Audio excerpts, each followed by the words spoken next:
welcome everyone. I'm going to go through some of the important bits of revenue exhibiting and judging. I'm not going to go through the points and a lot of the information you've already been through before in every other class because there's basically no difference. It's rather more important that you know what's different in the revenue class. So now how do I get the next slide? Just click on it. Yeah, there we go. One of the important things to know about revenue class is, like all the other classes, we redid the guidelines recently and had them approved. Now, we took the approach that we wanted to make revenues more interesting than just a traditional approach, because the argument was that, well, if it's just using the traditional approach, why don't you just put revenues in traditional and forget about it? And we didn't want that to happen. So we made some changes. Now, when you compare postage stamps and revenue stamps or revenues, you can see this little list. Traditional, same way, you collect the same way. Postal history, well, you do fiscal history, and fiscal history is rates and markings and this type of thing. Stationery, very similar to, there's endless amounts of revenue stamp paper, which I'll explain in a minute. Thematic, this is where we really introduce something different. We've got a subject-based approach. It's very new. There are very few exhibits in it, but I'll explain later on some of the aspects of that which we're hoping to expand and get people to be creative. Error philately to revenues, it's not such a good link, and I wouldn't worry too much about that. The open class, you don't exhibit revenues with an open approach unless you put it in the open class. So it's just there to show you that you could actually do a very, very good exhibit, and I've seen one of revenues in an open class. It's very, very, very good. This is taken straight out of the guidelines. And the thing about revenue philately is there's a very diverse range of material. It's quite different in some ways from philately. And you need to take sort of different approaches and treatments, and sometimes you can actually combine those into one exhibit. But as you'll see, we have three basic types of exhibits, and normally you wouldn't include, say, one frame of one type into another frame of another type, but that doesn't mean you can't introduce aspects of all of those three different ones, which are traditional approach, fiscal, rate treatments, and a subject-based approach. Excuse me if I go through this a little fast, but I'll just try and concentrate on the important bits because this is a slightly long talk. We took the opportunity when we changed the guidelines to expand what a revenue was. And by that, I mean that in the past, a revenue stamp had to be issued by a government.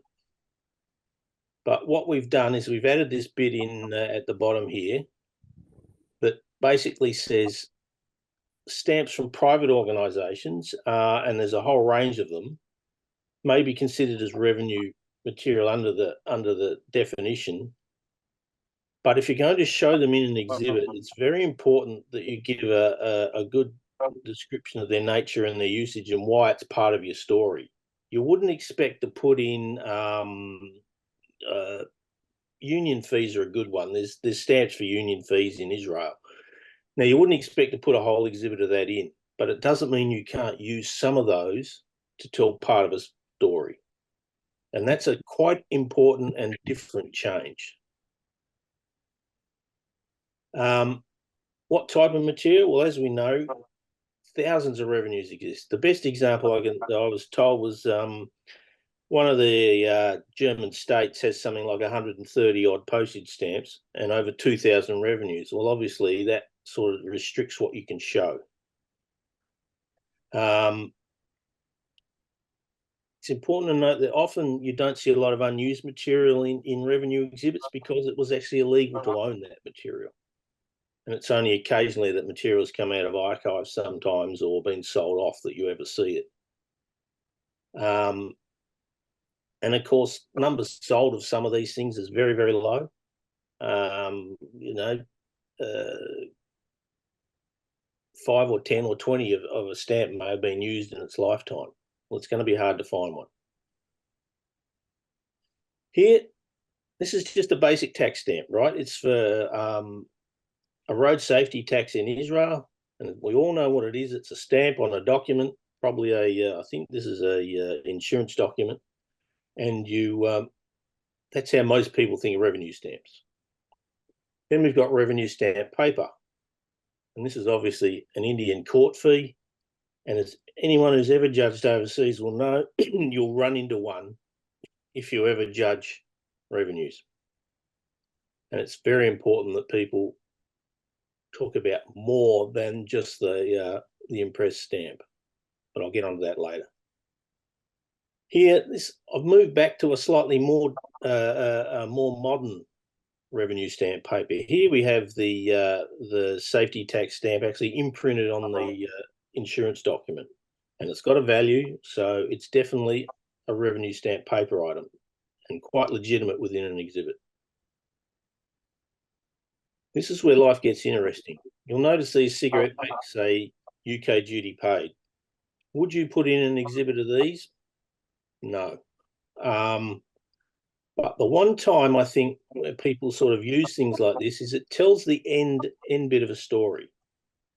Because it tells you that, well, they went from using tax stamps to, in the end, they moved to just noting that the duty was paid, and it may be that they went one step further and didn't put it on at all. And you could show single examples of that to end a story.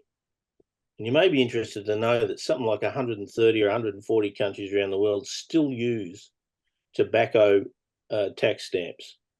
And the main reason being is it shows that they're actually official, the tobacco has actually gone through the government system, which is important for just about every country.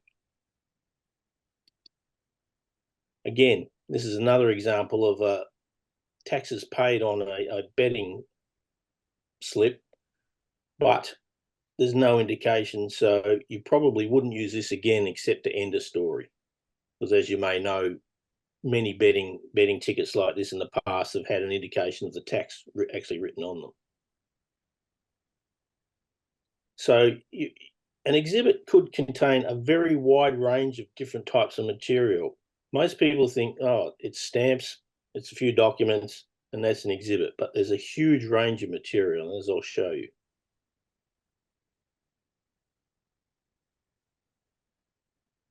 This is going back to why we added material outside the state issued revenues. I still think, and even though I was involved with rewriting the guidelines, that we left out a line, because I still think where we want to use these non-government ones is where it was compulsory to use them.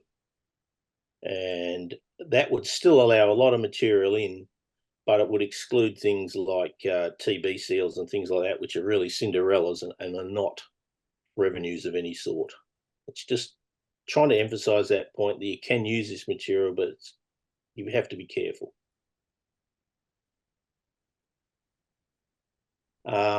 Again, I've gone back to have a lot of Israeli material in this exhibition, in this talk. Sorry, but basically here the same thing. They've gone from using a stamp, the one at the top, to the bottom. That's actually imprinted on the document, which is lawyers had a fee, and the fee the lawyers charged actually went to paying pensions.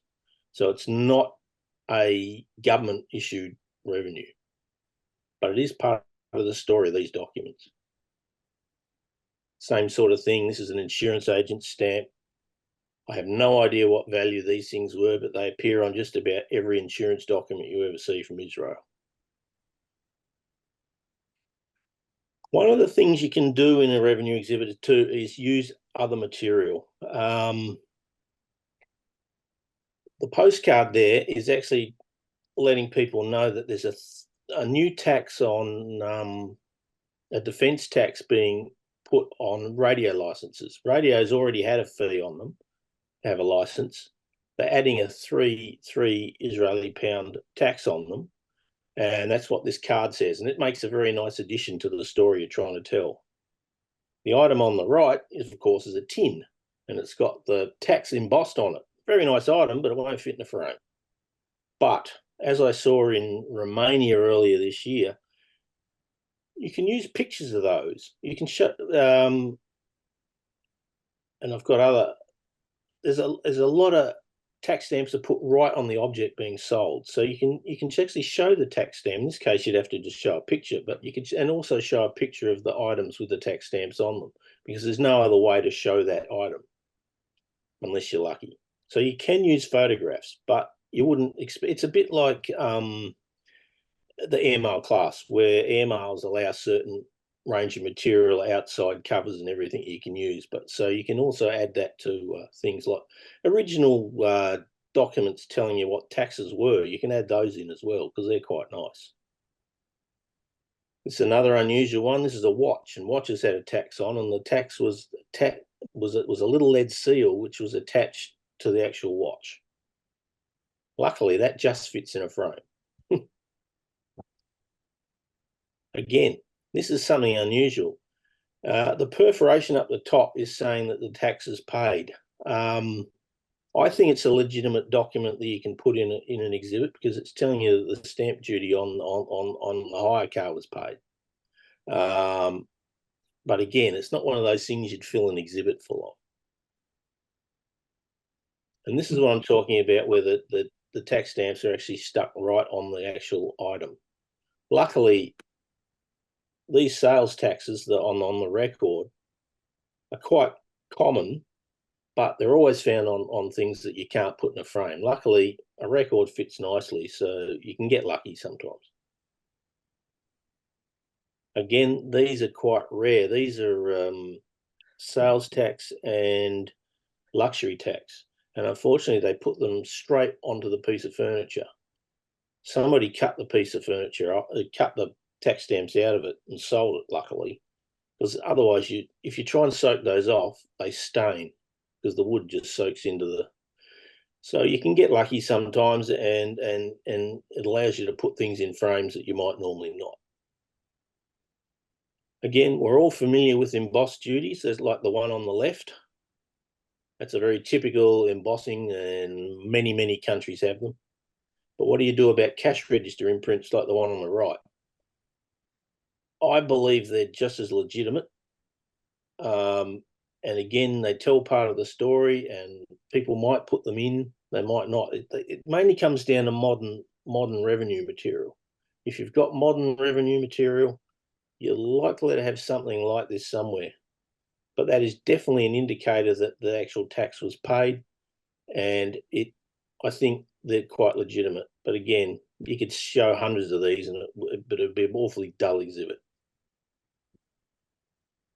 Again, the controversial railway parcel stamps. As far as the Revenue Commission's concerned, they are allowed into revenues.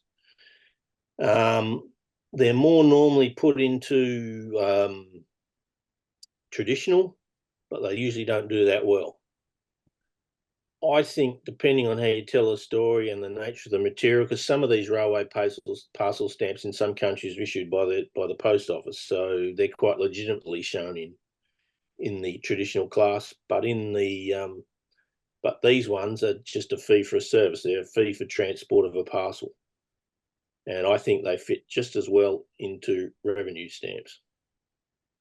But it's not quite as explicit as I would have liked in the guidelines, and I think in the long run we may have to change that. But that's not an issue you need worry about too much, except for one exhibitor in Australia who you'll run across. Postal notes, money orders. These fit in either class because there's a fee for the postal note, but traditionally they've also been put into postal stationery. They can go into either depending on which story you're telling, but I think they're probably better off in revenues again. It's not that I'm trying to take things away from postal stationery. I just think that they're a fee for a service, and that's not just because it went through the mail doesn't mean it's a postal item. and sold by the post office. It's actually a medium of exchange for money, so it's not that different to a cheque.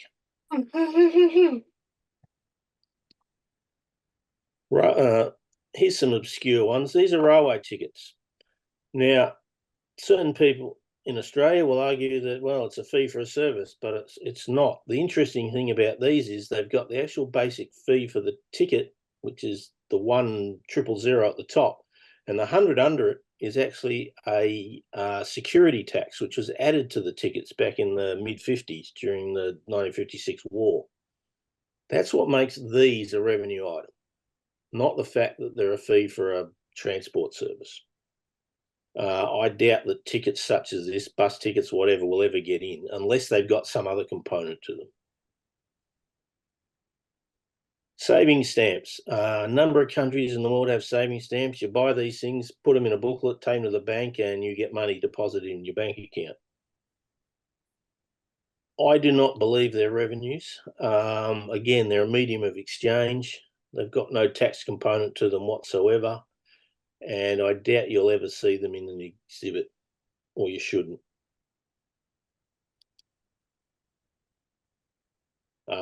Yeah, well, this is just getting back to an earlier point. I won't worry about that one.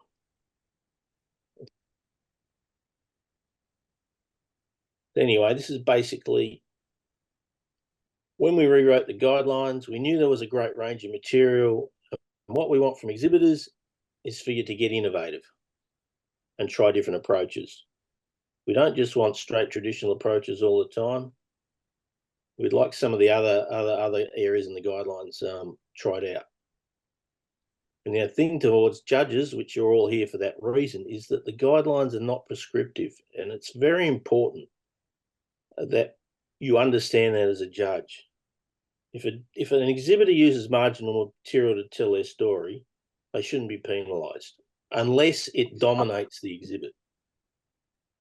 And that's I shouldn't put the rude bit at the bottom about we're not thematics, but thematics has some quite strong rules about what isn't allowed. We're not quite so. We're much more flexible, or hope to be, but we'll have to see what happens in the long run.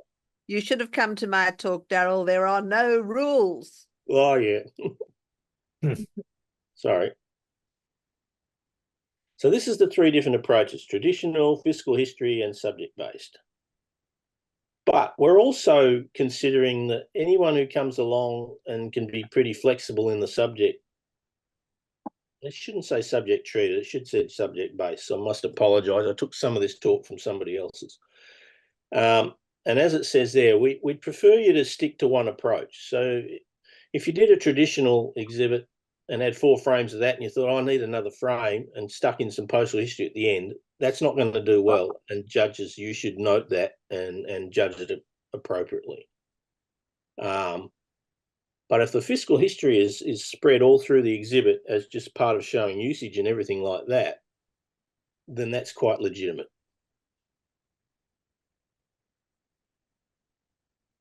I wanted to show you this because this is, again, it's an Indian exhibit. They've folded every document the same. They've covered up important material, and it looks bad. And it also, the fact that it covers up important aspects of each document is why you would penalise this exhibit if you were judging it. Apart from the railway track type approach, it's just not well done. And as you'll find out when you look at a wide range of it, some people do these things better than others. It's important with revenues to understand, and I may discuss it later, but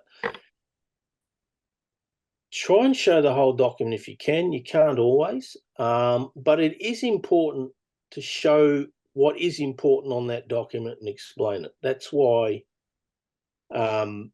some of this material, I don't know this exhibit. This isn't my image, but yeah, it's very difficult to tell sometimes.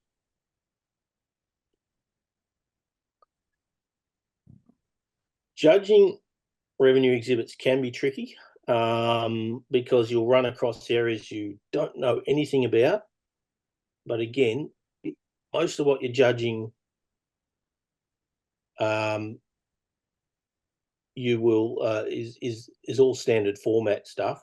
But when it comes to research and rarity and condition, well, condition you should have a good rough idea about, but rarity and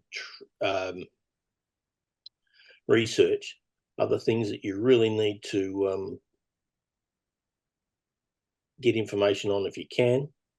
And sometimes you've got to trust the exhibitor. And what saying here is basically this page, which is all double page, this frame is all double pages. The first frame, the first page is from the previous bit of the story. And if you're an exhibitor and you can use a frame to tell a chapter of a story, it's much better that you don't start mixing up pages like frames like this. It's just one of those points. And this exhibit also, he's overlapped all these proofs. He wants to show them all, but when you think about it, does he really need to? Probably doesn't get any extra marks by showing all those proofs. It'd be better to show a few good examples and say these others exist. It's really not well done in that way, that middle bit there.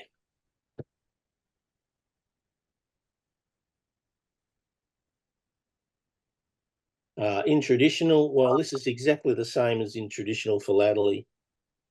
You show proofs, essays, all that type of thing. If you've got them, you show the material, but you don't just show that. You are expected to show usage and get a good balance of usage. Once in the past, revenue exhibits tended to concentrate on showing as many different stamps as possible, and that was it. Now you've got to tell a story.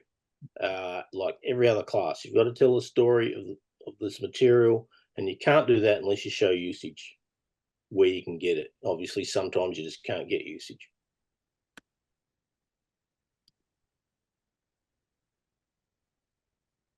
Sorry. Completeness, it's largely not a thing in revenues, unless you're lucky. There are often thousands of stamps in a country, so showing a whole country can be awfully difficult. So you show one section of that country, and you still might have hundreds of stamps, and also, like it says, a lot of rates. So the trick with that is to show, and when you're judging, if someone shows the rarer rates, if you know them, or shows the choice of material is what really tells part of the it's not just treatment, but it's also part of the research.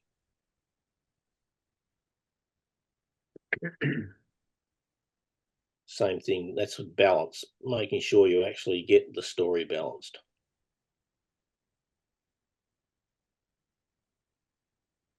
Here, this is showing, you won't know, this is from a German exhibit of Austro-Hungarian Empire, I believe. And what he's showing is the rare value, the 18, in various different forms. And what that indicates is you can't show every single value in all its different types. So if you can pick the rarest one and show it in all its different types, it probably tells you that the person's got the rest as well. I know you have to judge what's in the frame, but if it's just part of that way of telling the story, then that's a good approach. This is where life gets a little tricky, as many judges will have told you in this series.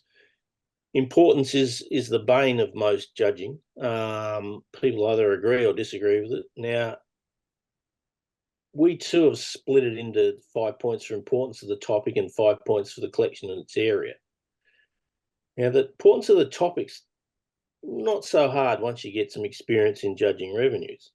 The importance of the collection is where it's difficult, because there aren't always a lot of collections in any one area. So it can be a little tricky to work your way through that one. But it's where judges really need to do research and see what really is out there. Knowledge. There's a lot more information out there on revenues than people think. Many people think, oh, there's nothing out there, but there are. There are hundreds of books on German revenues. There's books on Australian, there's books on New Zealand, there's books on Israel, there's books on most classes have, most countries have revenue books. The trick can be to find them, but if you hunt around, you can find people who've got information. So that's one of the tricks of being a judge, is knowing who to talk to.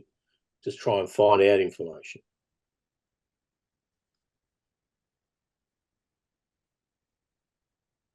Again, research.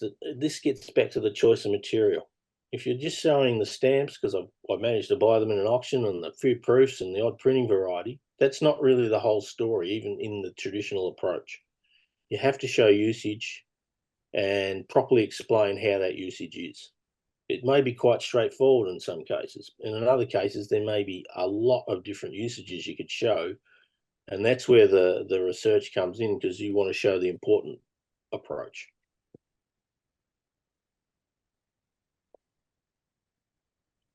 This is a page full of essays of different approaches, and why it's important in this particular exhibit is that it's showing ways that people were trying to stop forgeries. Because the one thing about revenue stamps is they're not like a postage stamp. Someone forged a postage stamp worth tuppence. Well, they had to issue thousands of them to make any money, and only the odd person did, but they got away with it.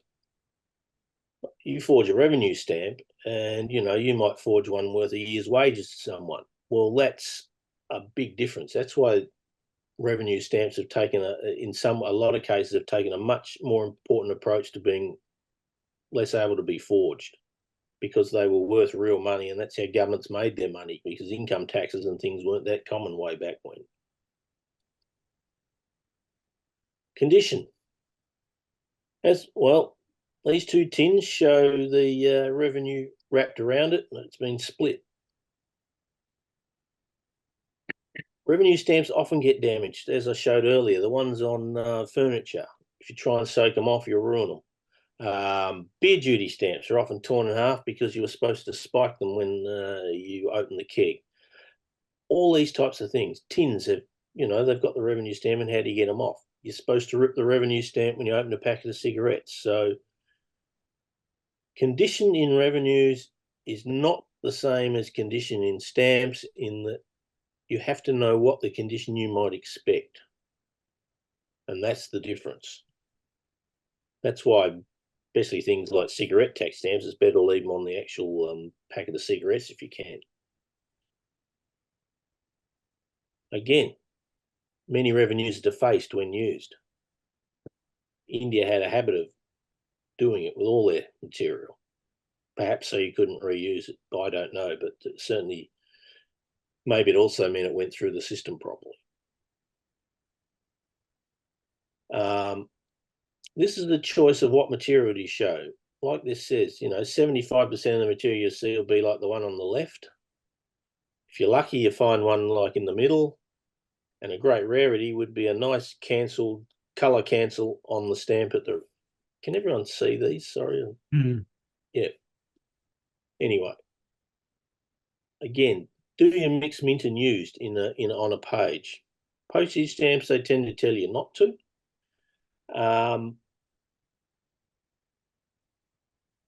Revenues, it's probably okay, because you can't always get mint material, especially high values, often. But what I would do, and this may have sort of done it, is split them up so that you put mint in one group and used in another, but it shows all the values that you're trying to show, if you need to show all those values. Again, it's one of those things to look out for when you're judging. Certificates. When it comes to certificates for revenues, it's a bit of a problem, because who gives them? There aren't a lot of people out there who would be willing to give a certificate on a revenue stamp. So there's no easy solution to that one, but often revenue stamps that look unused probably are used and cleaned. It's just one of the bugbears of revenue collecting. Rarity. as this nice little slide shows, hard to obtain is not enough to be a rare item. Plenty of things are hard to obtain. They just may not be rare. And again, the opposite is expensive. Just because it's expensive doesn't mean it's rare. We all know that in the old days, the 5 shilling bridge used to be expensive, but it wasn't rare. What is rare is when you've got a hard to obtain item on a document that's a particular usage that you wouldn't normally run across. Then you know if you've got enough knowledge, or if the exhibitor is telling you enough things, you know that, well, that is rare. And if an exhibit's full of items like that, then you know the exhibitor's doing well. Numbers issued, again, according to this, the stamps on the shown there weren't issued at all by the government, because they know how many of these stamps were issued from, where is it? Good question. Might be Argentina. Oh, Buenos Aires, sorry.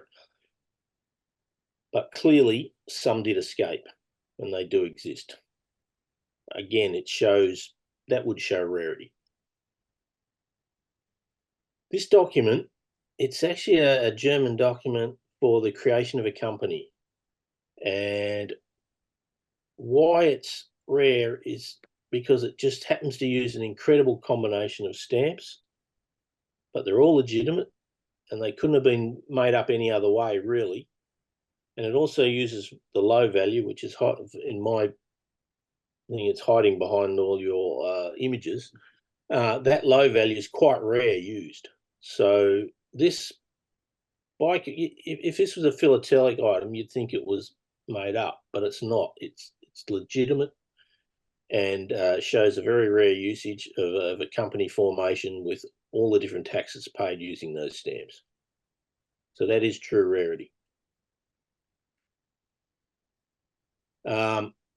This is just a way of showing if you, many collections in the past are well known. So the named collections, like in every area, revenues are the same. Now this person's actually bought the stamps out of a range of exhibits and put them all together. So it's showing, again, the key value is this 8 florin. It's just showing that there is quite a bit of depth in this exhibit. Fiscal history. Look, I'll leave you to read that, but basically we are starting to see fiscal history exhibits. Peter Allen in Tasmania's got one where, he concentrates on the usage of the material and not the stamps itself. So I think this approach is going to become a little bit more common, because I think in part because it's often hard to get single stamps, especially mint ones. So why not take the other approach and use a document-based approach? So this is one I think we hold out a lot of hope for, and I think we'll start to see more and more exhibits like this.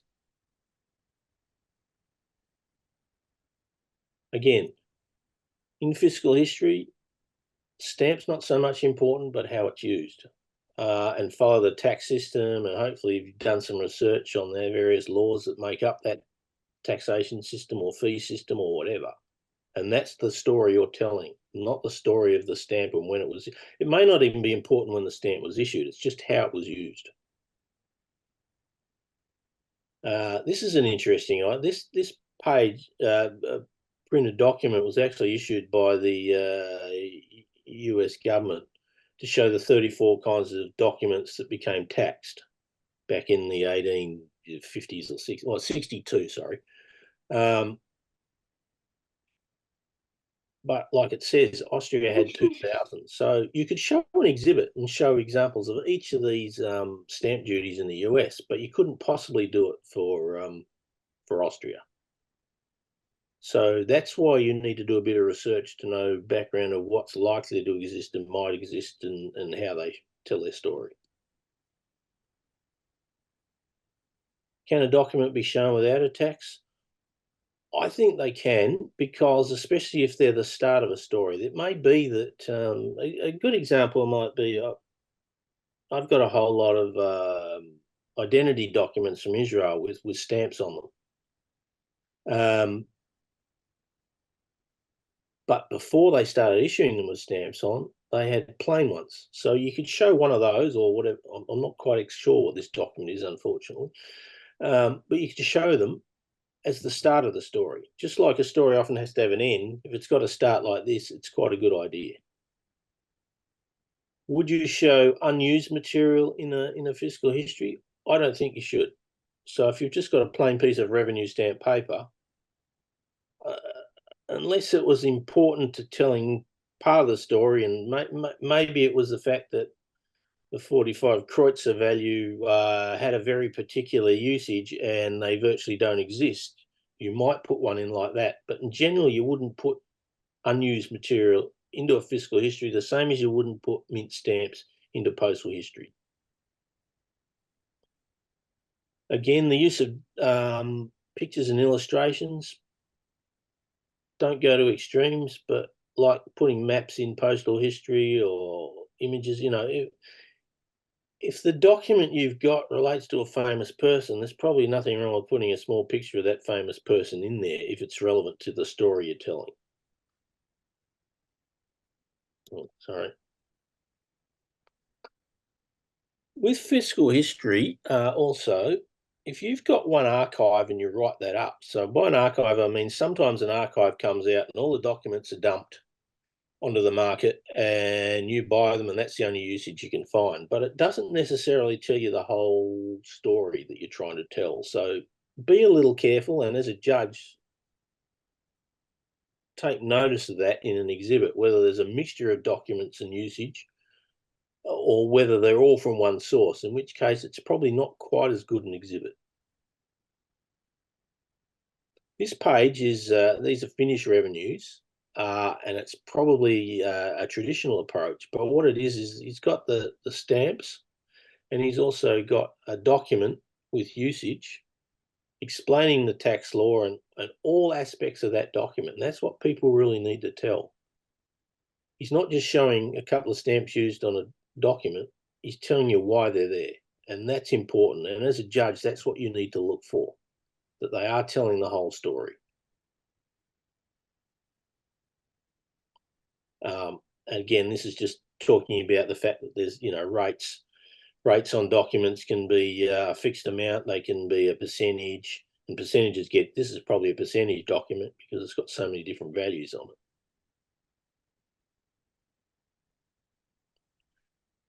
I haven't actually seen a Markowli type study of revenues where people show different markings, but I'm sure someone will do it in the long run. You could do it if stamps exist. If there are a range of ways of cancelling documents and they're the story you're trying to tell, I think it'd be a little tricky, but I think you could do it. But like Markowli, which is you rarely see exhibits of Markowli, because they're just hard to put together in tell an interesting story.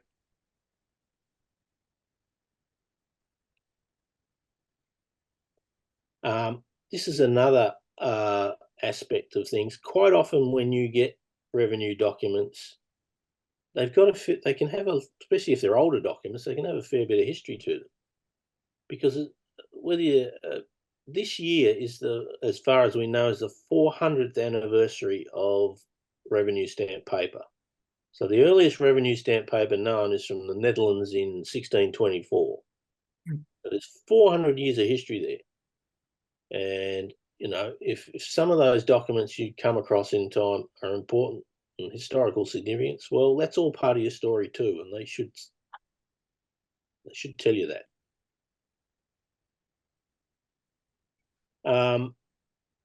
Research is quite common in people doing their own research in revenues. I'm having to do it for Israel because I simply cannot find any information out. So I've got hundreds of documents with accounting tax stamps on them because every bill or invoice just about had accounting tax stamps put on them. And I'm trying to work out how the rates changed over time, which you can do. And if people show that knowledge, then obviously you're rewarded as a judge. And it's important that they tell you, like I said earlier, all the aspects of that document and that they've got it right, if you can show that.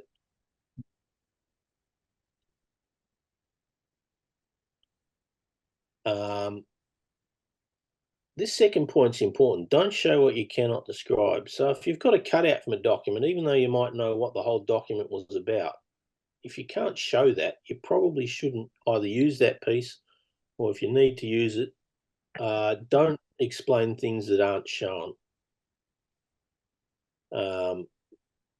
That's why.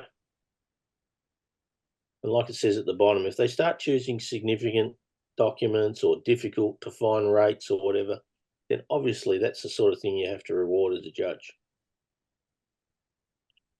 More Indian stamps.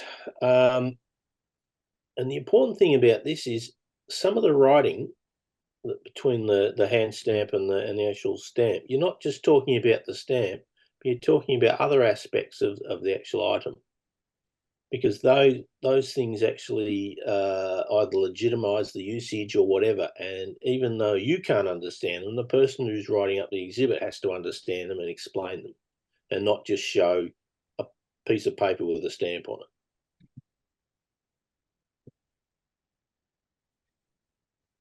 Again, I'll concentrate on the second point here. Show and display all that is needed to explain the document, as I keep repeating, and expand the document out if you need to. Even if it's a case of,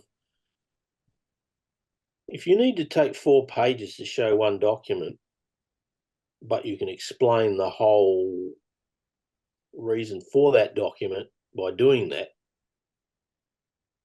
then use the space and then fold up material if you need to show different rates or whatever.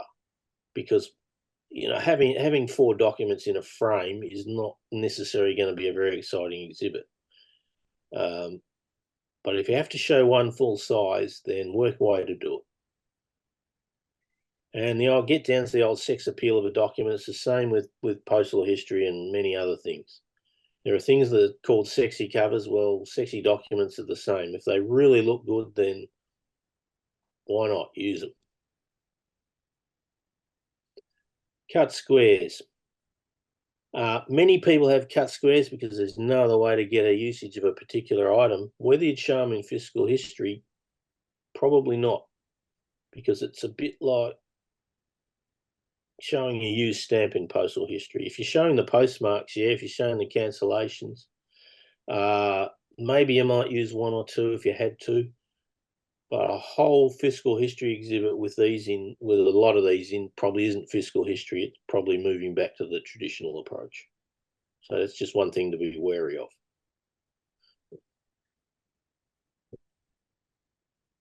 Rarity, again, it's the bugbear of revenues. When you're judging revenues, you've got to trust a little bit of a lot of what the exhibitor says if they've told you a good story. If they've told you a story and they understand it, and you can follow it, then trust what they say. And after time judging more and more exhibits, it's like anything, you get experience. Subject-based, the best one of these around is Jenny Banfield's From Birth to Death, where she tells the whole story of someone's life using different revenues from around the world. It's quite a fascinating exhibit. I'll show a few more examples in this one of one based on beer, which is a story you could tell using German revenues.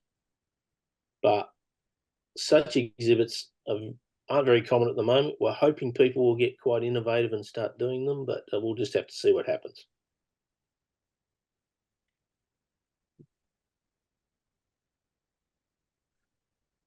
Again, it's not a true thematic approach, because that would be thematics.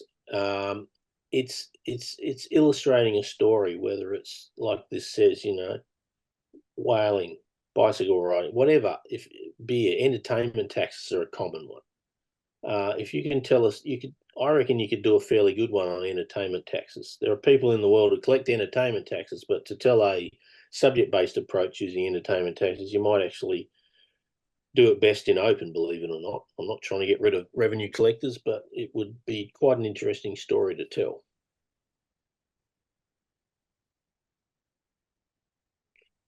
This is based on this beer type subject base. So, beer taxes aren't just bottles and kegs and whatever. So here you had to pay a tax to get into the bar to actually enjoy the beer. Here we've got a contract to educate a brewer with a tax stamp on it.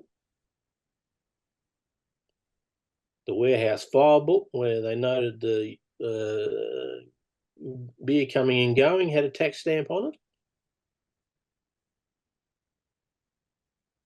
This document actually for housing a clerk in a brew house, so it had another tax. So it's just fascinating, this beer story, if you wanted to tell it, if you could get the material.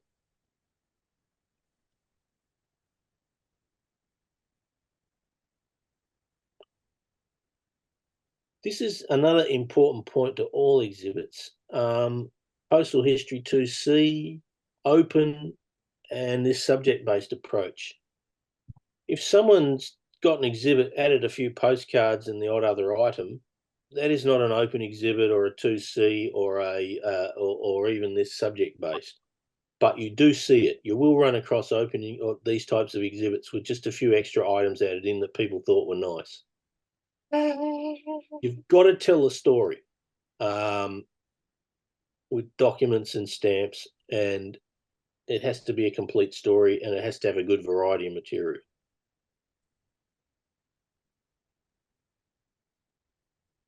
Importance, very tricky to judge in this, and believe me, we don't have experience in it either, but basically,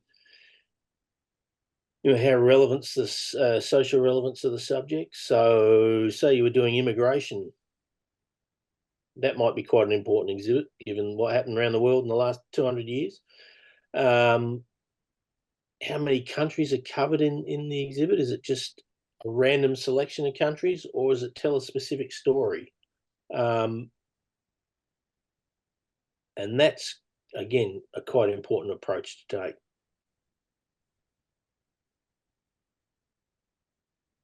Knowledge, again, it's how the person's used the knowledge that they've found and told the story. It's going to be a little tricky again.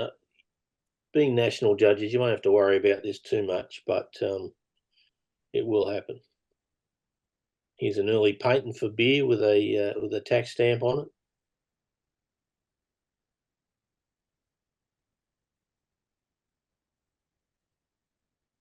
Again, it's more of the same, basically. Rarity may be like in revenues. Rarity may be a little tricky. Not revenues, thematics. Thematics is the European approach to thematics. Dare I say, has moved to having a lot more rare material in it. For the very highly awarded exhibits, it's going to be tricky in this. I guess it'll be the same in revenues, but until we start seeing a number of exhibits, it's going to be one of those tricky areas to judge. Now, this is interesting. They had a tax to allow you to keep sitting at the bar after the pub was closed to keep drinking. So you could pay a tax and sit there for longer. Fascinating, but I like it.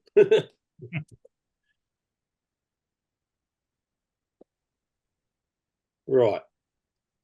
And this is the end of my talk, basically. So what we're trying to do with exhibitors, and some of you may want to become revenue exhibitors, some may think it's a silly idea, but we want you to stretch the boundaries. That's what we want. We want you to stretch the boundaries so that we're pushed. And if you can get your head around a good subject-based exhibit, and I'm thinking of doing one on the occupation of the occupied territories in Israel. It's a bit of a sore subject at the moment, so I might not put it anywhere. Then yes, that's what we want. And the guidelines are exactly that. They're not prescriptive.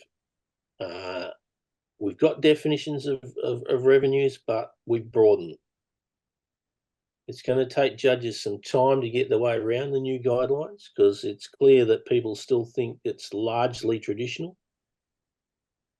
And if you're judging and you're not sure, then give the exhibitor the benefit of the doubt if it's not with limits, of course. But if you think you're not quite sure, then err on the side of generosity because they're pushing the boundary. So let's see where they go. Reward innovation. Well, of course, we do that in any class. And take a look at, if you're a judge in revenues, take a look at postal history, thematics, and open exhibits to give you an idea of what might exist, because the best of those are what we're hoping to see in the best of revenues. Sorry. This is my last slide. They may not be the last changes to the guidelines as we try and smooth things out over the years. Like all these things, they're guidelines and they may change. And open, as I said, I've seen an open exhibit based on revenues, and I think that they may become more common. But that's it. So thank you for that. Any questions? I know I sort of rushed through it, but how do I get out of this? One question, Darryl. You talked about receipts that showed tax added. So how are you going to go with modern material if it's thermo printed and whatever in terms of durability and lifespan or whatever? Well, my gut feeling is it won't last. Yeah, you're right. Although I don't think there's that much. I still think a lot of it's, when it says GST included, I mean, to my mind, it's the end of a story. And I guess if worse comes to worse, you take a copy of it and you do it that way, knowing that a thermo printed receipt's not going to last more than a couple of years. yeah. I mean, some last a long time, but my feeling is that more than 3 years, you're doing well. I hadn't actually thought of that. It's a good point. But I guess you could go back to like, pardon me, not just a thermo printed till receipt, but like a proper printout of the invoice. If you're doing shopping or whatever, let's say, do you want a proper invoice, and then you can get one printed out. Yeah, but it should. It's where it gets murky with revenues, that there should be a separate indication that the tax is paid, or even tax was exempt. I mean, there are tax exempt stamps, right? So you put that on a document saying the document's exempt from tax. They're just as legitimate in a revenue exhibit. But yeah, it's like I said, these things like cigarette packs with just duty paid on them, they're the end of a story. Put one in and that's it. You're not going to show all the graphic images from the boxes just because they say that's not a story you'd want to tell. And I don't think would do very well. I mean, all the road discs you put on cars in the UK actually say that taxes on them, and there's an exhibit of those. But my God, it must be boring. Thank you. Yeah. Darryl, I've got to take issue with you on two matters. Okay. Firstly, you say that railway parcel stamps and postal notes can be used in revenues. If that's because, and I've heard the argument, because they pay a fee, but if you follow that argument, shouldn't postage stamps also be in revenues because you pay a fee to the government? Now, railway parcel stamps were always in traditional because they paid carriage of mail. And the second one, postal, have always been in postal stationery. Now, the new guidelines for revenues, nowhere do they mention either of those items. Nowhere. To go back, postage stamps are a fee for service, and technically they are revenue stamps, but for historical reasons, they've been split out, right? They're their own class, right? I mean, that's correct. Railways, parcel stamps, Well, they weren't carried by the post office. Are they postal items? They weren't necessarily carried by the post office. Sometimes they were just carried by the local railway. Sometimes that was even private, like in the UK. So I think it's marginal. And as for postal notes, well, there's a fee for service. So it's definitely, it's only traditionally been put into postal stationery because there was nowhere else to put them until 1991. But I think you'll find that a lot of people use postal notes as have a revenue aspect to them. So I think they're two areas that it's like international reply coupons. They're not revenues per se. Postal notes put into postal stationery because the majority of them have an image, or stamped image, or indicium that's exactly the same as the issued stamp of the time. The majority are like that. There are some that aren't, but that's the majority. And some minority of collectors revenues, for some reason, are trying to reinvent the wheel when those two different species are already in their own class. It should not be encouraged. The second issue is I have no objection to showing oversized revenue documents, and I know the chairman of the Revenue Commission was big on this because that's his personal attitude. But an exhibitor needs to be very careful that the organising committee will permit that to be displayed, because I know some of them won't. And I've yet to see an IREX, and an IREX, if you don't know, is the regulations for exhibiting at a show. I've yet to see any IREX that has any sizes other than those set out by the FIP. And in Australia, we follow that. Now, I don't mind if an organising committee says you may do this, but I really think both the jury and the exhibitor need to check that first, that it's been approved by the organisers. I agree with you, Bernie. And that's why I was trying to emphasise that it may be a case where you put in one large document to show it, and often, if you know the sizes of the frame, you can work out that, well, it has to go down on the second line, and it'll take up, you know, the space of, say, 4 pages. And I've actually included material in with an exhibit once where I actually included some blue tack so that they could hold up that particular thing, because otherwise it tends to fall down. But you're right. If you're going to have a whole exhibit of very large items, you'd have to check beforehand. Yeah, I don't object to it, but I think exhibitors and jurors need to be extra careful. I can imagine a situation where an exhibit is entered, a little box that says what's the size, he doesn't fill it in, and 50% of exhibitors never do. He brings the exhibit and they say no, it doesn't fit our regulation. Yeah, so no, he's very wary. I agree. The jury judges it, and the presidium or the head, the secretary and the president say we can't allow that because it's contrary to the regulations. Yeah. So they're very valid arguments. It's something that the Revenue Commission did not address. I never knew about it, didn't do anything about it. But what can you do about it? Well, you can complain to the FIP and say we want it changed.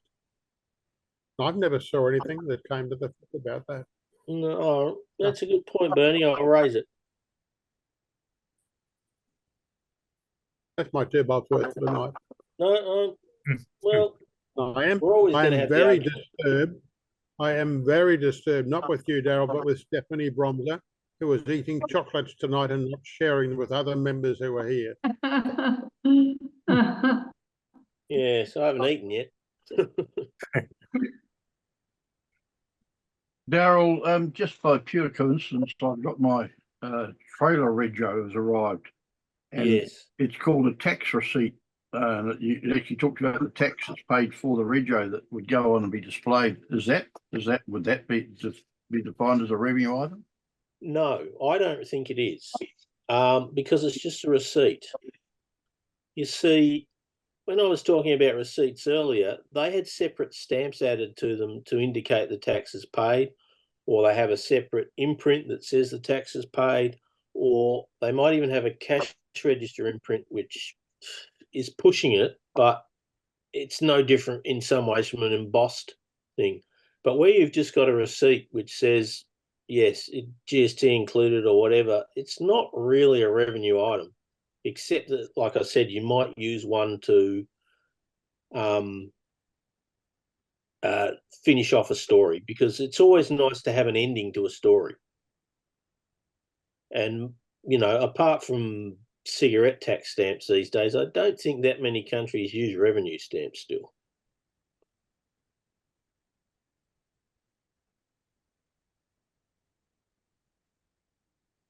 Yeah, Darryl. Yep.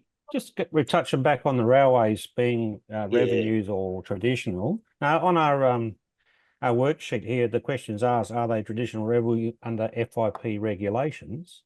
Now, I can't find anything stated It's not there, explicit, no. Yeah, but on the APF site, it says they belong in traditional. So is it being changed, or is it in transition period, or?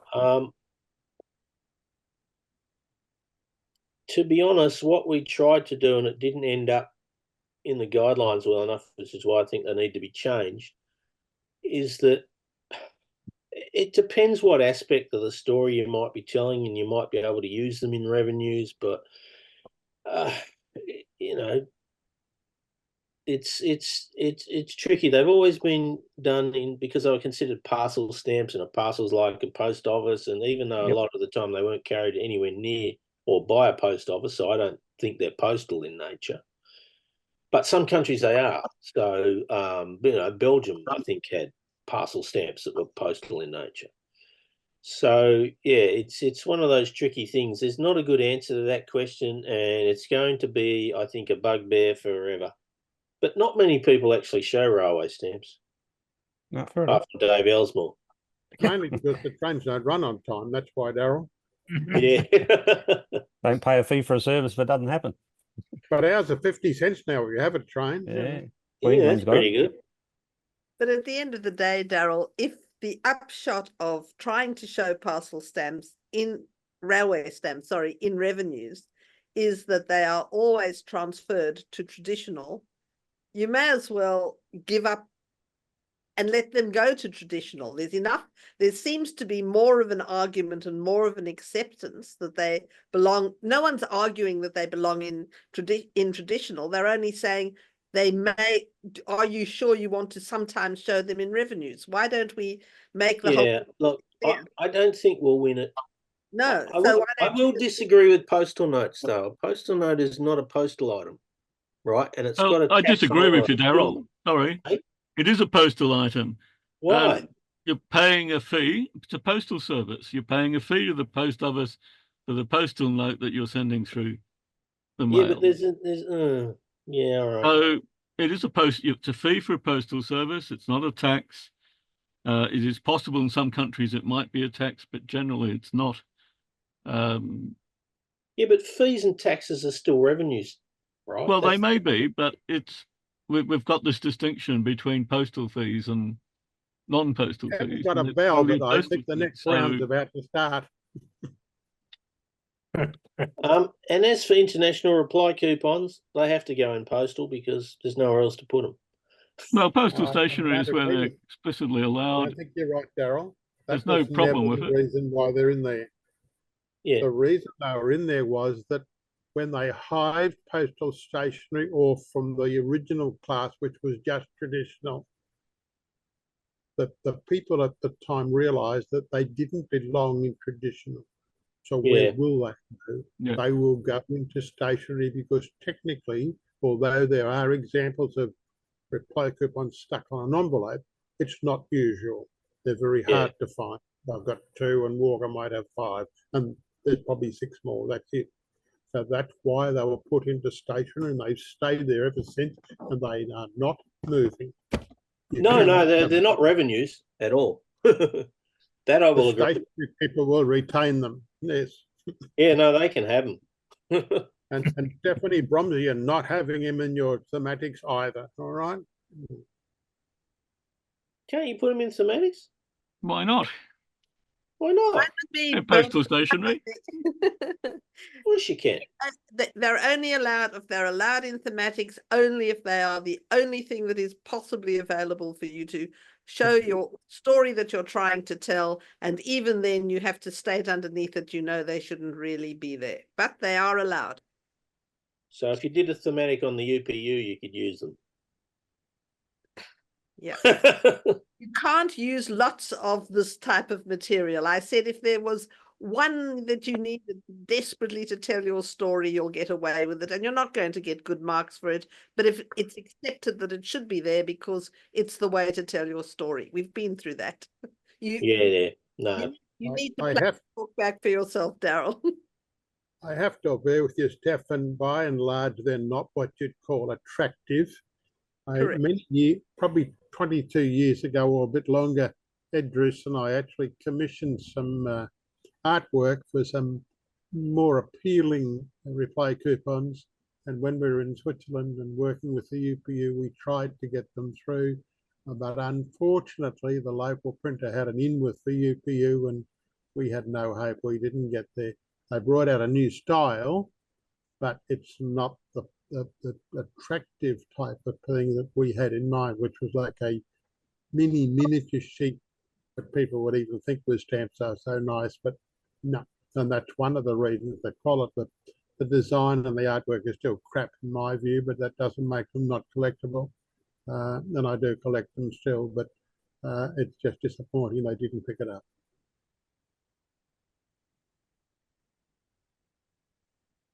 Well, there probably time for us to move on to the second talk. Yep. And I think that's Bernie. That's you.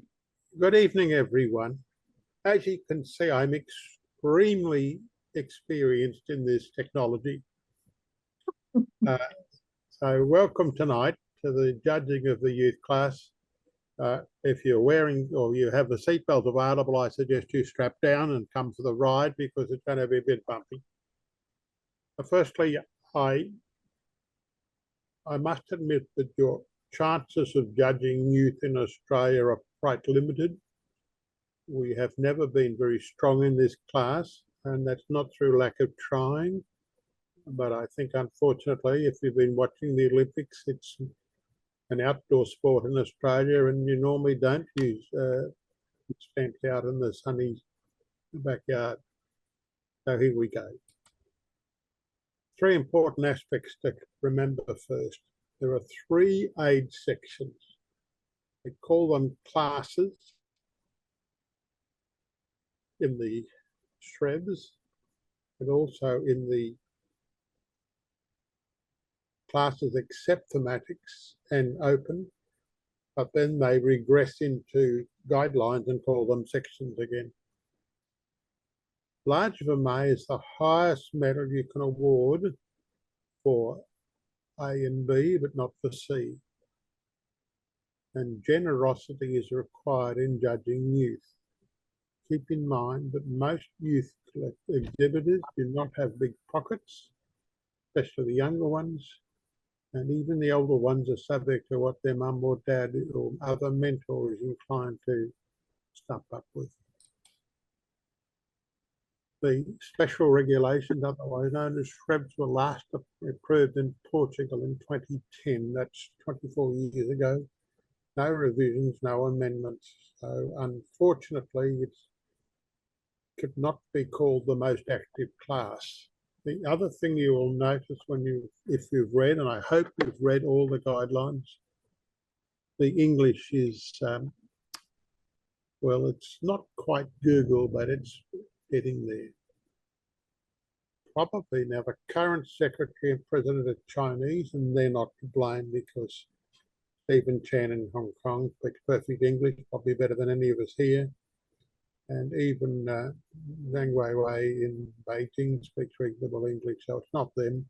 The previous president was from Cuba, and unfortunately, translating Spanish to English is never satisfactory. And I don't blame Jose for that, but I think that's the problem. There are three classes, 10 to 15, which you'll rarely see. I first exhibited when I was 14, so I know they're out there. 16 to 18 and 18 to 21. That's the age at when they actually close they need to be at those ages when they close the entries. So if someone's 21 when he enters, but at 22 when the show's on, he's still judged as a youth. Anybody of any age can enter into an exhibit into the adult classes and be judged as an adult. Keep that in mind. Now here's where we start getting quite complex. I know some of you have been frivolously complaining about the complexities and restrictions of thematics. You ain't seen nothing until you've seen the youth guidelines. The Trevs really don't tell you how bad things are till you get to the guidelines. But for the young ones, it's 1 frame and maximum of 3. The next group, the middle age group or middle years, it's 2 frames to 4 and then 3 to 5. So that they don't have to do 5, they don't have to do 4, they don't have to do 3, but they're the range that you'll see. So you won't always see 5 frames, which in some cases puts even youth at a disadvantage. If many of you I know were restricted to 3 or even 4 frames, you could not tell the story that you want to tell. Now, this is where it gets fuzzy.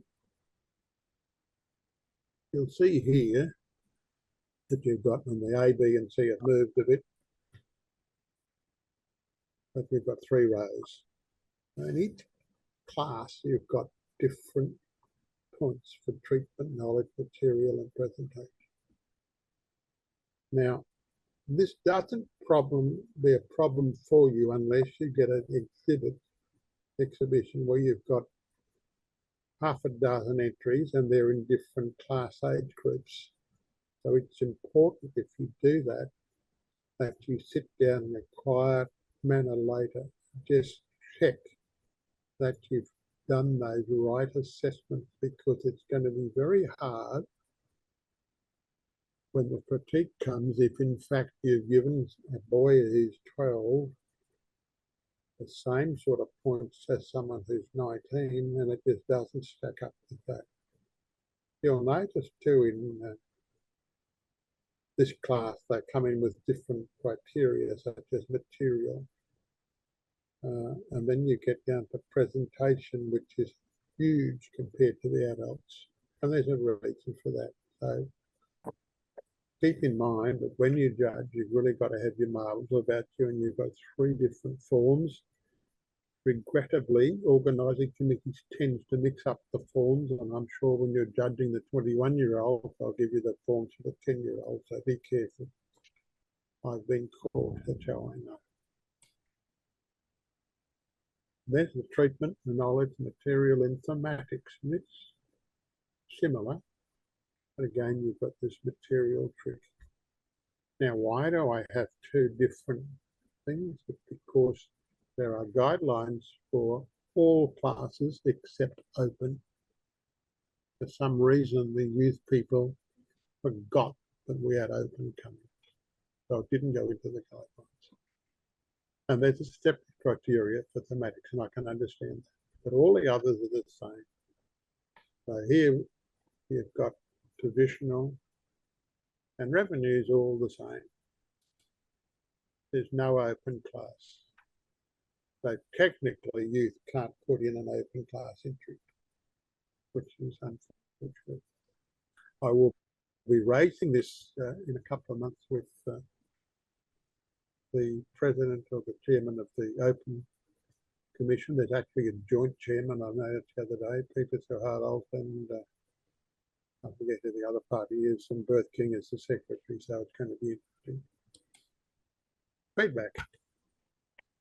Now, you don't have to worry about this, but I'm raising it with you because at international exhibitions, there is no written critique or feedback or verbal, either to the exhibitor or the commissioner, or to nobody, as happened in Enfero, and no one's been able to tell me why.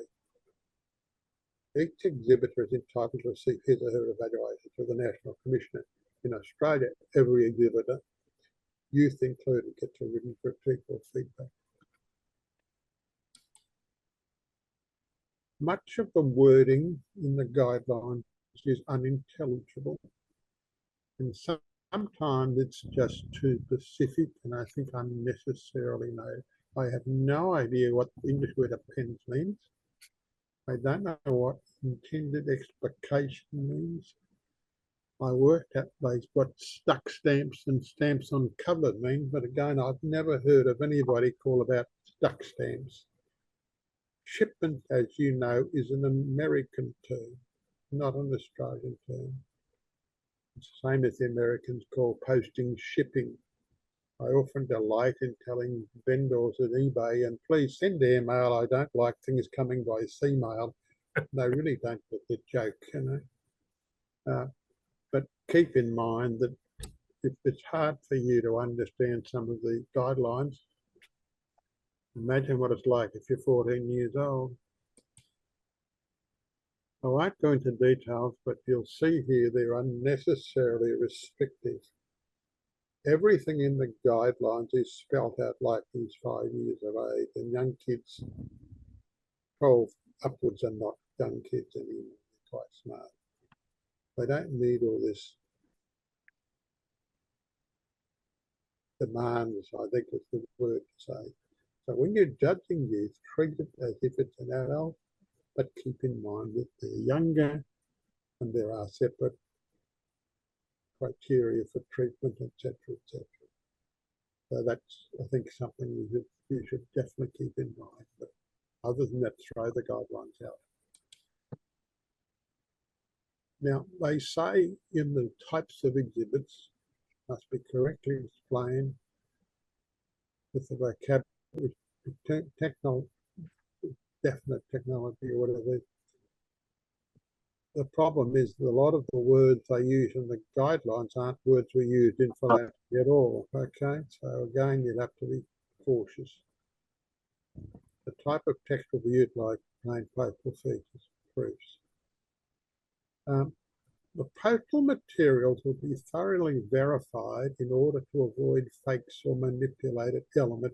I do not understand what they mean by that. Sorry, I agonised, but it just doesn't make any sense. That's what I'm saying. Just be careful you don't get hung up on the guidelines. These stamps employed will be in condition, stamps broken. Now, if you collect early shell heads of any country or early American, even penny reds, with the perforated ones, you probably pay 300 or 400 quid for a good perforation penny red because it's rare, but it's got broken perfs. And here they're saying don't use them, and you'll be penalised if you do. So again, be careful with oxidation. These days, you really don't see very many oxidised stamps. And I don't think kids are going to get them either. If they've got one or two, who cares? I mean, you know, be realistic. Missing perforations, yes, there will be missing perforations. Again, if it's a modern stamp, yes, but if it's old, 80 years or more, don't care about it. If view stamps are employed, that's what I said about English. If view stamps are in the cancellation, must be readable. I don't think that's appropriate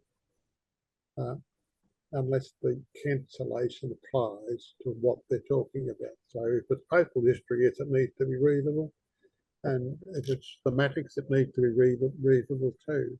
But for anything else, traditional, no, it doesn't. Common sense required. Treat each edition of any philatelic material if you were judging an exhibit of similar material in an adult exhibit. Don't penalise the youth exhibitor.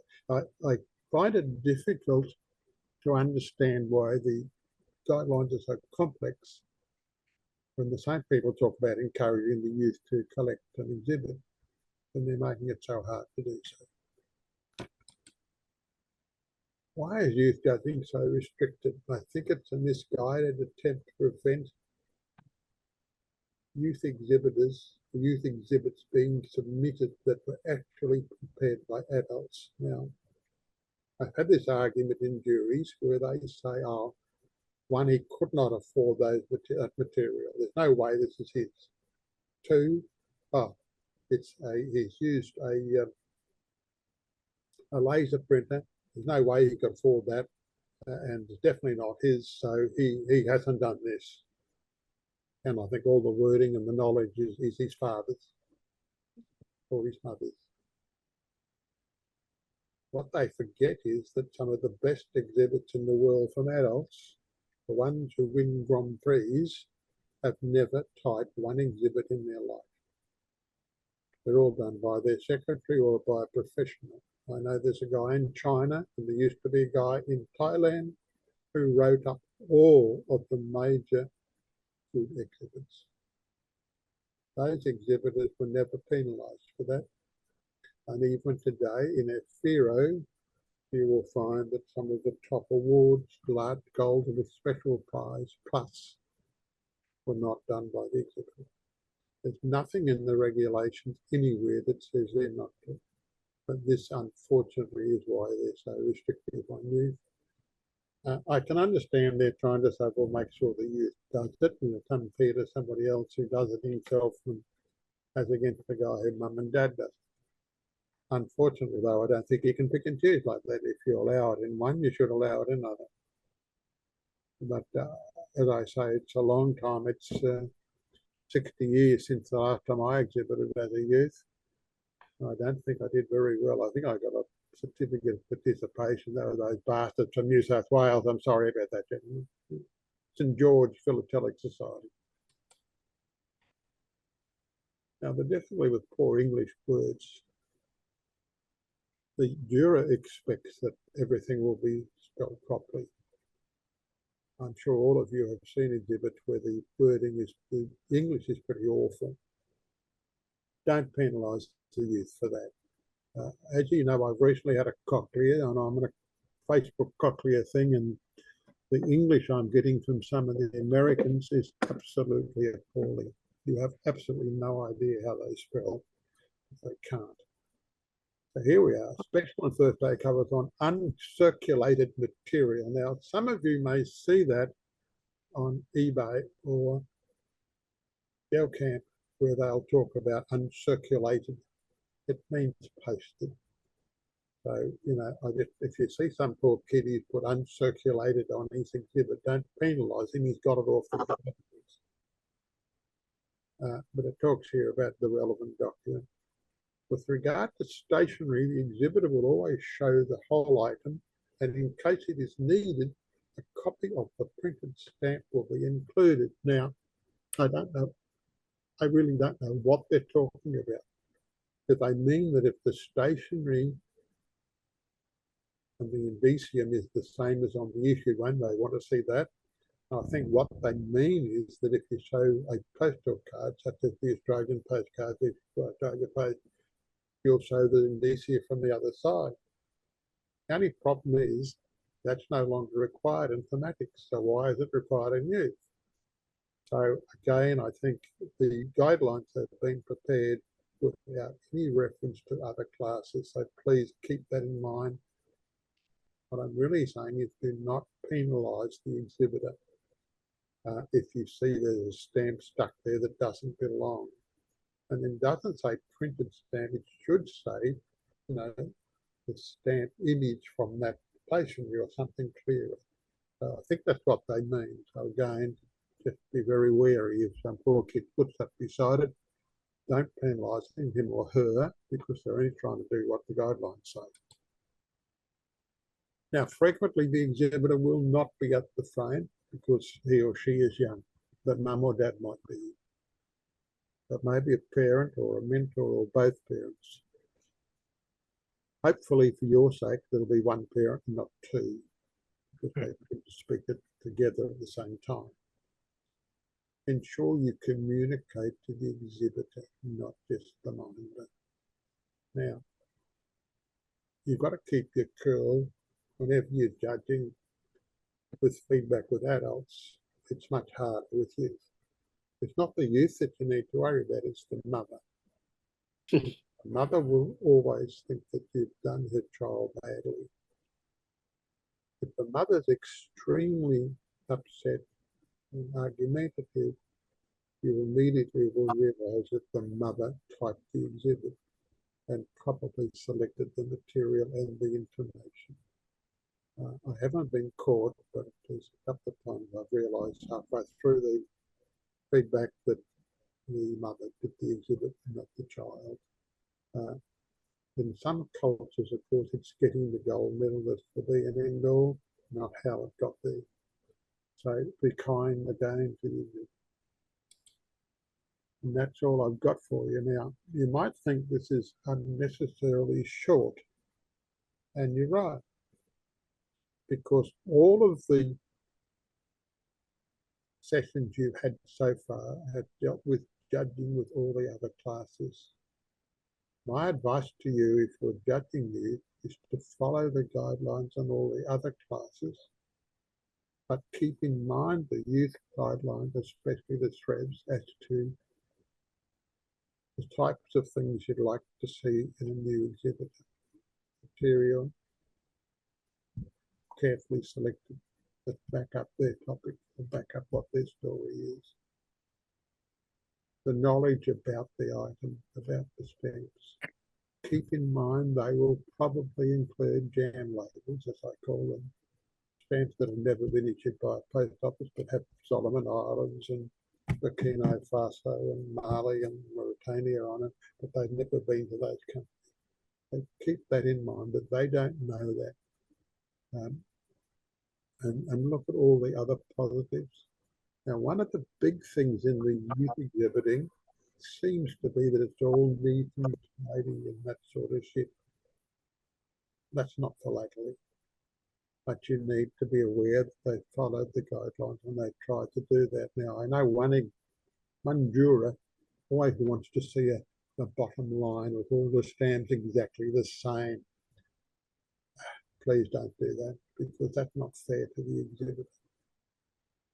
Now, the other thing I've noticed in international youth judging is that for some reason youth judges tend to be harder on youth for presentation than on adults. I think you follow the same guidelines and you'll notice that they're quite generous in their presentation points, but that's fair enough. If they can get up to that standard, yes. But again, don't penalise the exhibitor. Try and be generous. And my apologies for not spelling conclusion right too. I don't know if anybody picked it up, but I just did. All right. Again, thank you. And I'm sure you've got 500 questions. Unfortunately, we've only got 3 seconds left. So if we stop sharing, be lovely, and we can all see each other. No. Green thing that says stop sharing. It's easy for you to. Oh, there it is. It's red. Oh, there we go. Red. It's a Chinese colour. Yeah. Bernie, Darryl, give it to me. I've got questions. Yes, I've got a question. Bernie, in fact, Darryl was before you. Oh, sorry. Yes. Go, Darryl. No, two things. There has been a youth open exhibit in Australia. I've seen it. He basically copied Gary Brown's cricket, but still, we shouldn't discourage them. The other question. He did a pretty good job too, I thought. Yeah. The question though I've got is, if you're a youth and you exhibit as an adult, is it correct you can't go back to being a youth? Oh, once you exhibit as an adult, that's it. You can't go back with that exhibit. With that exhibit, that's what I wanted to check. You can't go back to put it in youth. Yeah. The interesting thing is that youth get the same medals as adults. Mm. So that's why some countries like to have the youth exhibit and not mum or dad, because they still get their medal. Mm. Sounds silly, but that's Why? Yes, Mrs. Bromser, I've been waiting. No. One was similar to Darryl's, except to say that in Australia we have actually extended the APF rules to allow not only one frame, not only open, but also one frame exhibits from youth, because one frame also wasn't allowed in the youth guidelines, I think you'll find. So we do allow it in our national exhibitions. Of course, it's not, we can't make rules for FIP, but there are special rules in all our prospectuses and on our website to allow youth to do one frames, because we Yes, thought that was a good there thing. should be. Yeah. It should be, yeah. But the second thing, the we question, need to encourage youth, right? exactly. So, and we also didn't distinguish on medals. We said we saw no reason why they couldn't get higher than a large vermeil if they got the points in their lower class. Yeah, I certainly wouldn't object to the national show if there's an exhibit that's absolutely wonderful. The exhibitor's there, and when you talk to him beforehand, he knows what he's talking about. But if he gets the points, you say to the secretary and the president of the jury, I believe this man should get a woman should get a gold medal, and I'd be happy to. Yeah. So that's the Australian rule, which is just a little, well, we've decided that would be fairer for the kids. But the question I have is, these rules, if I look, they're not updated if the class is updated. Now, I know this is true of thematics, and I'll suspect it's true of revenues and every other class. Everybody went through a revision of the guidelines, and in thematics, there was a major revision. And I read the youth guidelines, and they don't even mention the word story, not once in any of the A, B, or C classes. Well, I think there's a reason for that. The commission at the time, the youth commission, did not sit down with the others and discuss them what they were doing, and they should have, but they didn't do it, and nobody picked it up, right? So, That's Bernie, the what question happened. is, should the youth guidelines actually talk about the guideline part? They can talk about the difference in marking and the difference, that youth have to get, but why would they talk about how thematic should be or how traditional should be? Shouldn't someone who's 21, when they become 22, be able to take their exhibit out of youth and put it into the adult class? Well, yes, and regrettably at the moment, he or she can, but he or she will be penalised because they'll be following these other rules. If they got a large goal, or if they got a large vermeil or even a goal at 19 or 20, they'd have to probably rewrite it. So what would you suggest we can all do to? Well, I suggest that the Australian delegate for the Youth Commission, Mr. Frank Power, who is well known to you because he lives in Victoria, should write to the Commission and say we need to change. Now, Stephen Chan is a very nice guy. He's not an idiot. He's quite sensible.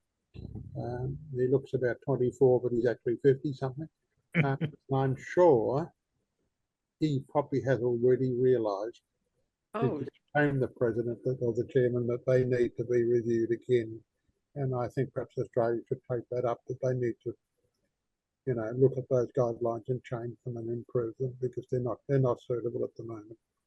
That's my personal view. They're not encouraging exhibitors being so specific. Now it could be argued that our youth need guidelines like no oxidation, no torn stamps, things like this. But they're fundamental things. I don't think that's necessary the way they've got it. Maybe there should be recommendations on outside the guidelines or something. But at the moment, they just look very demanding. They don't really look helpful. And I would have thought guidelines for youth would probably follow a different path in terms of assisting the exhibitor, and these ones do not assist the exhibitor. The other thing is to talk about using the proper terminology, but then the guidelines themselves don't use the proper terminology. So I mean, that's the crazy part. And if you're going to use English, use proper English, not English from one particular part of the globe. That's not good. there must be some more questions. How many of you, can I ask one question? How many of you exhibited as youth? Now, I can't see all the hands up. My dad did. Yet I'm the only one. No? Yeah. And I Yeah, didn't do I it. think so.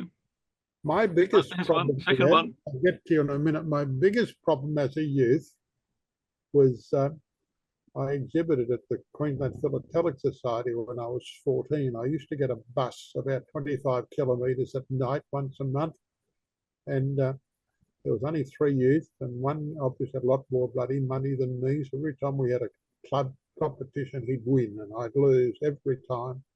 And I'll tell you a funny story. One particular night, I had a little map of the city of Brisbane, and I walked the wrong way at about 9:30 at night, and suddenly ended up in all these bushes and trees off in the botanical gardens.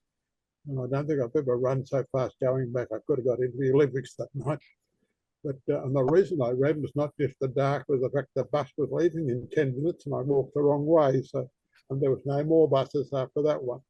And my family didn't have a car, so I wouldn't have got home. Yes. Did you say, Nahidul, did you say you exhibited as a youth? That's right. In 1997, there was winner. Yes. there was 1997. I won Varmel No, well, FIV exhibition. Yeah, Okay. there was a class B. Well, I hope you got a medal because you won't get one tonight. All right. That's right. Yeah, yeah. Well done. Yeah, I started exhibiting my stamp collection when I was like 10 years old. Thanks. Yeah, and still keep going. Oh, yeah, that's good to hear. Hey? Thank you. Continued. Oh, Thank you. God, hey?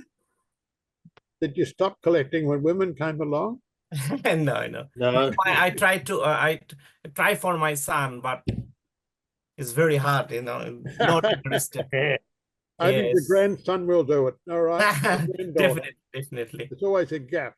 Yeah. That's right, yeah. Ian, did you collect and exhibit when you were a youth? I certainly collected, but certainly didn't exhibit.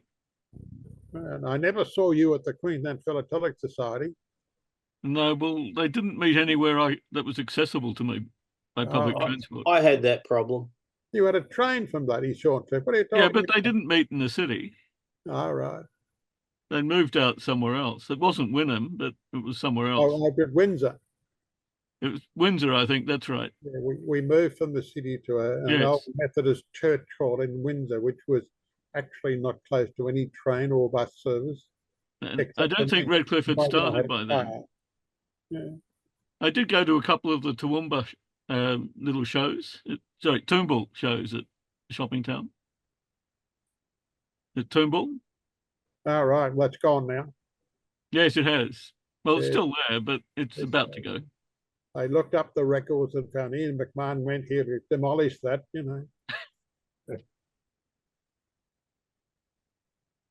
Well, thank you, everybody. And good luck on your youth judging. I just hope we do get some youth exhibits, but we haven't had too many lately, but Steph might correct me on that. We haven't, but I am actually mentoring one youth at the moment, trying desperately to keep her enthused and trying to keep her away from reading those guidelines. Well, after the night, you probably won't do much good. She'll be out skateboarding. Yeah. So there are no youth exhibits at Canberra. Hopefully there'll be some at Rollpex and Palmerston. Anybody under 50 at Canberra?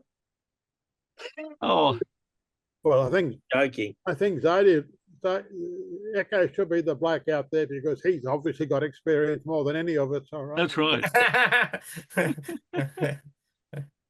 I have judged youth with Linda Lee. Never again. That's right. Yes. I judged it with John Sinfield and Joan Orr. Oh God. I won't make any comment. No, Linda was worse. Joan probably wasn't too bad. No, I've never judged it, but I have taken aside some youth after being judged once by, I think it was by Linda and Joan, and I remember that exhibition. Oh my God, that poor child. I Well- can't make any comment on that. I don't know her well enough. You know. No, but Bernie, your comments are right. We have to be really careful Yes. about. I mean, what they fall in love. This kid, I can tell you a quick story about it. Wanted to show their own personal stamp, which had their picture on it, and put it down the very last thing of their stamp exhibit, and they saw it as a type of signature. And we had told them that, we told them that it's not going to get any points and they shouldn't really do it, but it's their It's not exhibit. going to harm them either. Do it. They wanted to No, do it shouldn't harm. 5 bloody points, Darryl. 5 bloody points. What? To lady. What? What? I wouldn't have Yeah. done that. The Oh. other thing is, keep in mind, in spite of all the nonsense that talked about getting key items and rarity, a good exhibit doesn't have 80 pages of rare items. No. A good exhibit and a story will have a mixture, because some stories, some items aren't rare, but you need them to tell a proper story. So Yep. every page has got a rarity, and I won't mention any name, but I know a certain well-known European exhibitor who has, 7 rare items on every page. We know him. Gets to the stage where you say, this is not exhibiting and this is beyond everybody. It's like having, you've got a golf tournament and you'll have 10 Cam Smiths out there or something. You can't do it, or 10 of the Sharks, right? There needs to be a balance. And for young people, keep in mind, everything's expensive. Now, for a young person to exhibit, it's not just the stamps. It's the printer, the ink, the paper, the corner mounts, the hinges, or the photo corners or the forwards. It's not a cheap hobby. So they need a parent that's quite capable and able to help them, or some other benefactor. When I was in the FIAP executive over 20 years ago, I tried to get them to actually distribute paper, corner mounts, hinges, etc., to different countries for the youth. I couldn't get approved. But that to me is a way where they could spend their $750,000 they've got to help the hobby, to actually give money to younger kids to help them put stamps together. And I don't think that's too hard. That's all from me, Mr. McMahon. Okay, thank you. I'll stop the recording now. I hope to see all of you in Canberra in a couple of months. Ian has assured me that the weather will be improved, that the government